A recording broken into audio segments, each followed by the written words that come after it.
Welcome to Everything Co-op, bringing you information on how cooperatives can help improve your quality of life. This show is being sponsored by the National Co-op Bank, NCB. The NCB is dedicated to strengthening communities nationwide for the delivery of banking and financial services for the nation's cooperatives, their members, and other socially responsible organizations. For more information on the power of community ownership, visit ncb.coop. That's ncb.coop. Now stay tuned for your host, Vernon Oakes. Good morning, everybody. This is Vernon Oakes. This is the Thursday before Thanksgiving. Next week is Thanksgiving. But, we're going to talk about what one may be thankful for by being a member of a cooperative or starting a cooperative, joining a cooperative. Today, we celebrate also the first snow of the season. That's snow out there. Fortunately, the roads were no accidents so far this morning on 495 coming around the Beltway. So I got here real easy. And we have a lot to be thankful for. It wasn't too long ago that I had to really get present to what do you have to be thankful for? These are like every Thanksgiving we would get around the table and say, what do you have to be thankful for this year?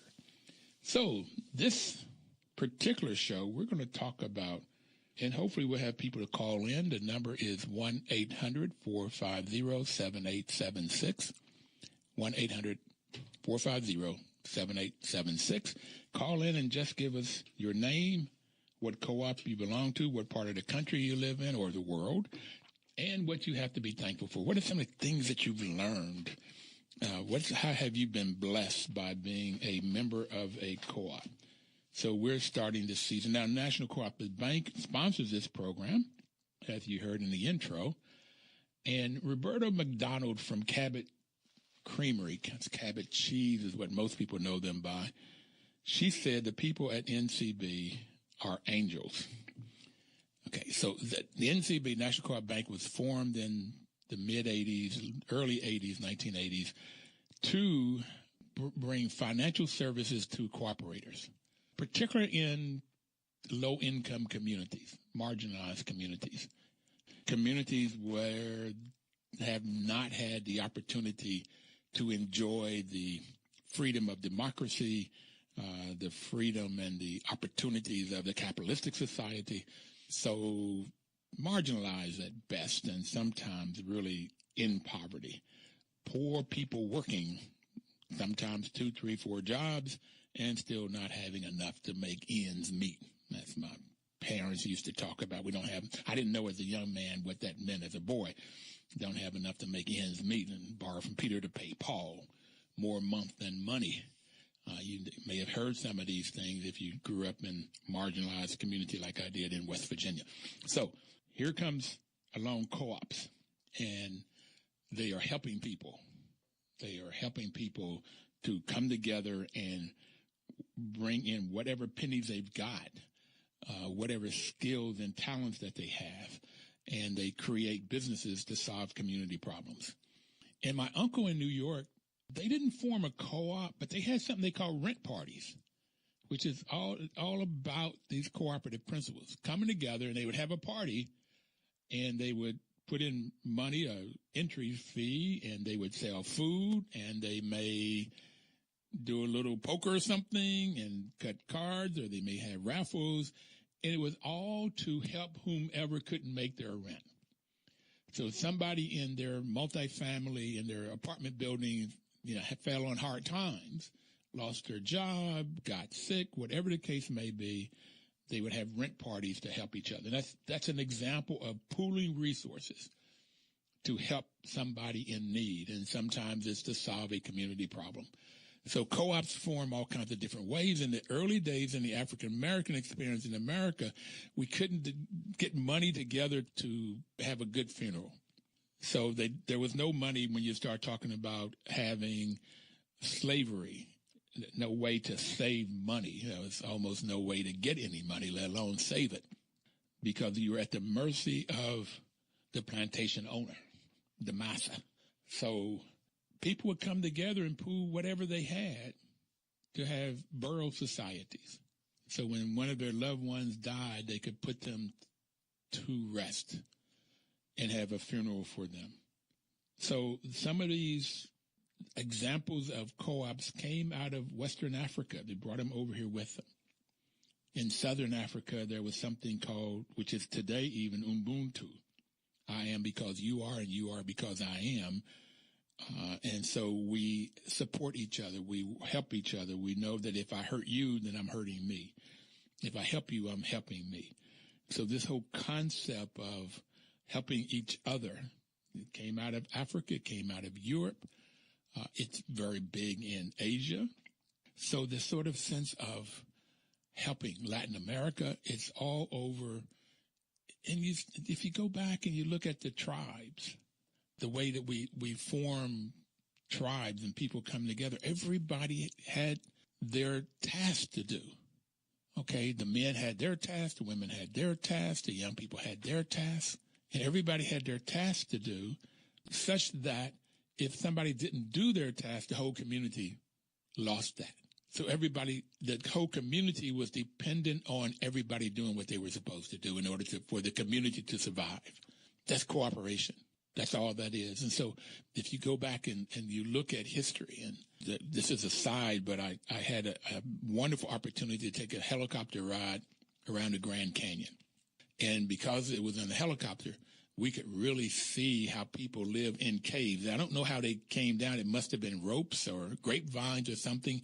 They would come down the side of the cliff of the mountain, and they would go into caves. And they looked like little apartment buildings, okay?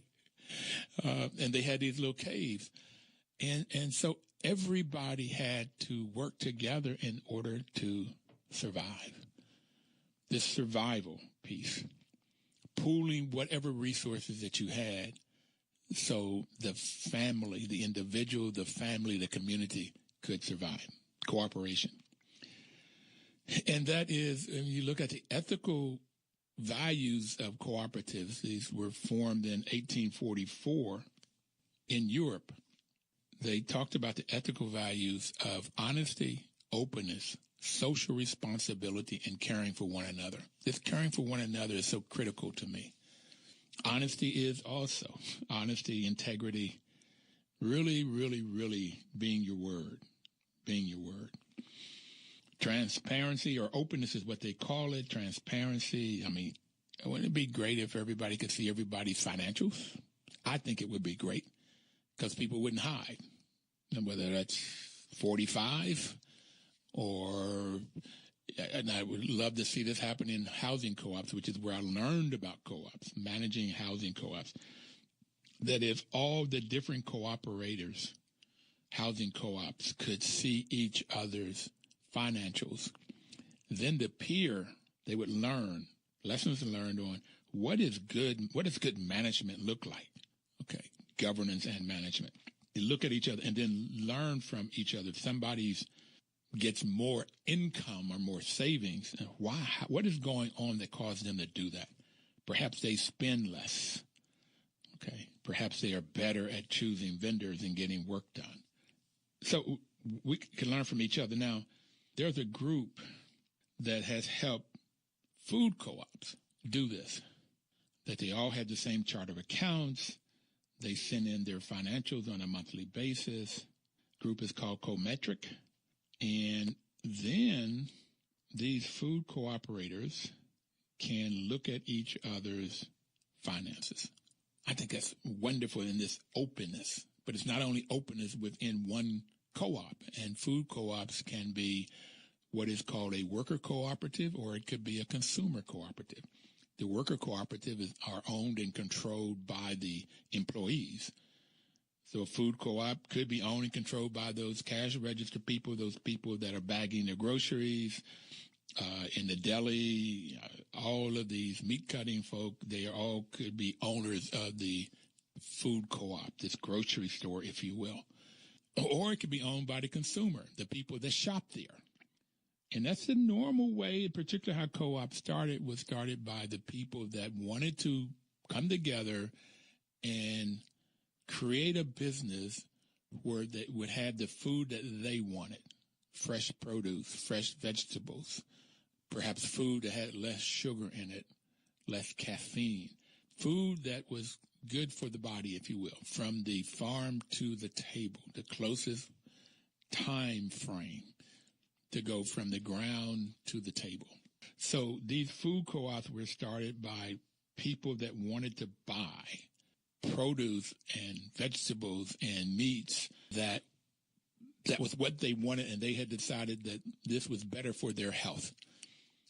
So if you got people coming together to start a business, and we're talking about consumer businesses or employee businesses, they would start these businesses so that they could survive, that they could have good health, and they could come together. An individual may not be able to start a grocery store, but people coming together, they could pool their resources, they could pool their talents, pool their experience, find a way to govern themselves. And I've recently learned about a new way of governing called sociocracy. And I was on the phone with a good friend last evening on a conference called Jim Johnson, who helps worker cooperatives form. And he was saying that sociocracy is a great method of making decisions, particularly for startups, because it's an easier way than consensus, where everybody has to agree to get people working together, because co-ops are democratically controlled. Democratically. That's one of the main principles. So today I would invite people to call in, those that are in a cooperative or have been in a cooperative or know people in co-ops. Give us your name and what co-op and what part of the country it is, and what it is that you are thankful for by being in this co-op world. Cooperatives are democratic businesses and organizations, equally owned and controlled by a group of people. In a co-op, it's one member, one vote. Worker co-ops, consumer co-ops, we've already talked about. Producer co-ops, those that produce things. I call them purchasing co-ops.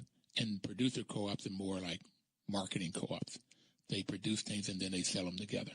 So those are the four major co-ops, types of co-ops: worker co-ops, consumer co-ops, purchasing co-ops, and marketing co-ops. So if you belong to any of those or any hybrids of those, then please call in and tell us what it is that you are thankful for that you've gotten out of this co-op. I mean, it could be just the knowledge, which is the fifth principle: education, training, and information. We're going to take our first break, and we'll be right back to talk about what one has to be thankful for in being in a co-op. We'll be right back. Please don't touch that dial.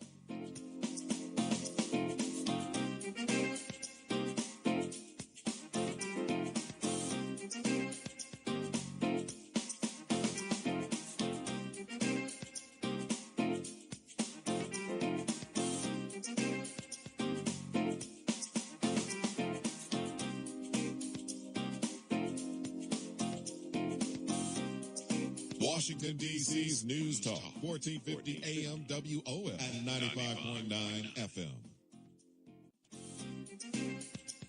Information is power. Welcome back. This is Vernon Oakes.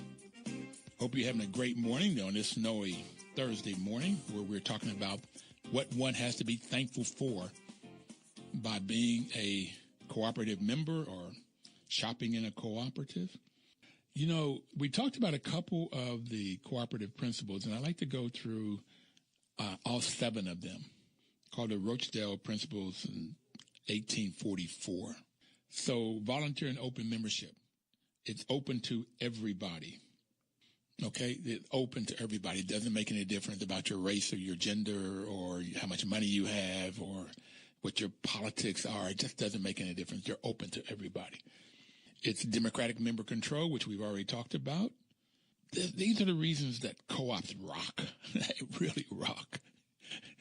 One member, one vote.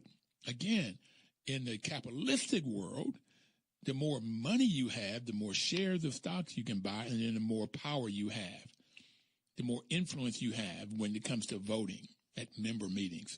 But in a co-op, one member, one vote. Member economic participation. You put some money in, and when there's a profit, And for most co-ops, there are profits. Most co-ops are successful. Most co-ops, if you look 5 years out, 90% of co-ops that started are still in business. If you look at capitalistic business, 10% of those are still in business after 5 years. 90% of them fail. Co-ops, 10% fail, 90% are still in business after 5 years. And there's some reasons for that. Co-ops really, really rock. And one of them is because of what we just talked about. The people form together, they come together, they bring their different expertise. They all have a say, democratically controlled. And so the people, when the decision is made, they really implement those decisions. And then they have a say on what goes on. And if it's a particular worker co-op, the people that are on the floor doing the work, they see what the problems are. And then they have a way of saying, here's what the problems are and here's the fix. And so they're run much more efficient and effectively. Democratic member control, member economic participation. When there's a profit, they share in that profit. They share in the profit. And we've given examples. There were examples in this program in the last 5 years how cooperators make more money. I think if we could get the Bernie Sanders of the world, the politicians of the world to see this, it would be better to have co-ops than to even have the minimum wage at $15. And minimum wage at $15, I'm all for it. But what happens when minimum wage comes up to $15, the people that own the business still want their margins. They still want to make the same percentage. So their costs go up. They raise the price. Raise the price. Oh, inflation. It comes out to be very, very cyclical. They may have the worker may have a raise to $15, maybe from 7 to 15 or 10 to 15, 12 to 15. But if the loaf of bread goes up the same percent, double the loaf of bread, double the car, double the rent, double blah, blah, blah, then they don't have any more buying power. We're in a co-op. We gave Christina in New York this week, the folks that they had a workshop in New York for the people that help, seniors that come in and live, assisting. Well, Christina was either she was one of the assistants or she was a maid service, and she went from $7 an hour to $15 an hour because she joined a co-op. No, she went to $20 an hour. Yeah. And we just had a lady in from New York, Councilwoman Rosenthal, that talked about how people that were doing the assisting, going into homes and assisting those people that needed help, went up to, I think it was $25 an hour. Yeah, it was $25 an hour. So because they get to share in the profit. Okay, so a co-op can have more profit because people that are doing the work, the Christinas of the world, they get a say in how the business works. So because they're doing the work, they can see what is going on and they'll have a say in it. All right, so it becomes more efficient, more effective. Also, because the workers are members and they end up making more money, they end up in Christina's world, she worked less hours because she was making twice as much, 3 times as much money. She worked less hours so she could go home and spend time with her 2 children. Oh, so whole society works off. The family's better off because mom is there to have parental control and advice and counsel and do homework. Okay, so kids perform better in school. It just, the whole system works better, and she makes more money doing less work, less hours, probably more efficient, more effective. And because she has time off, she's healthier. And because she's healthier, she takes less sick leave. Oh, it trickles. It works. It works. So you got member economic participation is the third principle. Put some money in to start off with. A lot of co-ops, they may have $100 buy-in, $1,000 buy-in, $5,000, $10,000, whatever the buy-in. If let's say it's a $5,000 buy-in that Christina had to make, they will make out because the members are creating this. They also give them a chance to pay over time. It may not; they cannot buy in for a year. They have to work there a year so they can see if they make a good cooperator. And that goes to if they share these values: concern for others, honesty, openness, social responsible. And if they've passed the test and they look like they'll be a good cooperator, then they can buy in. Maybe it's a year, maybe it's 6 months, maybe it's 2 years. But the workers make the rules and the policies and the principles of when one can come in. They also can decide if somebody can work there and not be a member. Some co-ops, you have to become a member. And others, you don't have to be. Choice. The fourth principle is autonomy and independence. The co-op has to be the one that makes the decision, and not whoever they borrow money from, and not a government entity. And in Africa and Latin American countries, the government was wanting to come in and say how things work. And that's changed over time, I've been told, as we've talked to NCBA inclusive folks, as they've come on and talked about, as they've helped people in different parts of the world both start and improve on their co-ops, how that the governments are beginning to understand what co-ops are and give them that autonomy and independence. The fifth one we've already talked about, education, training, and information. So that and this is in Jessica Gordon Imhard's book, Collective Courage, and looking at African-American history with cooperation, that this was the key to it, education, training, and information. And it turned out to be a key, knowledge. And isn't it amazing when people want to have control over you in the South, in America, in different countries where you have a king or a dictator, they don't want you to get educated, and they don't want you to vote. Those are the two things. If I've looked over this, is that it just happens no matter what country you're in, what the issues are. They don't want you to vote, and they do not want you to get educated. Because if you get educated, you can make intelligent decisions that are best for you and your family and your community. May not be best for the king or the dictator. And the dictator wants, who is that, number 45? He may want the whole world to operate in a way that's best for him and his family, not for folks in the community or your family or my family. So they really want to fix it so you can't vote. You have no say. They want to fix it so you cannot get an education, so this thinking process is not available to you. This ability to look at what people are telling you and do your own research and come up with an informed decision. And this is what co-ops are all about. And Jessica Gordon Imhard said that whenever a co-op, and the African-American experience with co-ops, whenever they start having trouble, they go back to the study bees. They go back to the studies. They go back and they look and they get knowledge, which would help them to come out of whatever the problem was. This cooperation turned out to be a lot to be thankful for, because people could come out of poverty with dignity. Dame Pauline Green, who was the president of International Cooperative Alliance, said that on this program, and I love that quote. Helps people to come out of poverty with dignity, gives them that knowledge, that education, that training, helps them to have a say with the democratic control, and so that they feel good about themselves. They get dignity. They get self-respect. They like themselves. That's the individual, and then therefore the family comes above. Cooperation among co-ops is the sixth principle, and that is where the housing co-ops helps the credit unions, which are two examples of consumer credit co-ops. The housing co-op shops at the food co-ops. The farm co-ops sends their food to the food co-ops. And so that you end up building a society, ecosystem, okay, where communities just keep improving. We'll be right back. We're going to take our next break. Please call in at 1-800-450-7876. And don't touch that dial.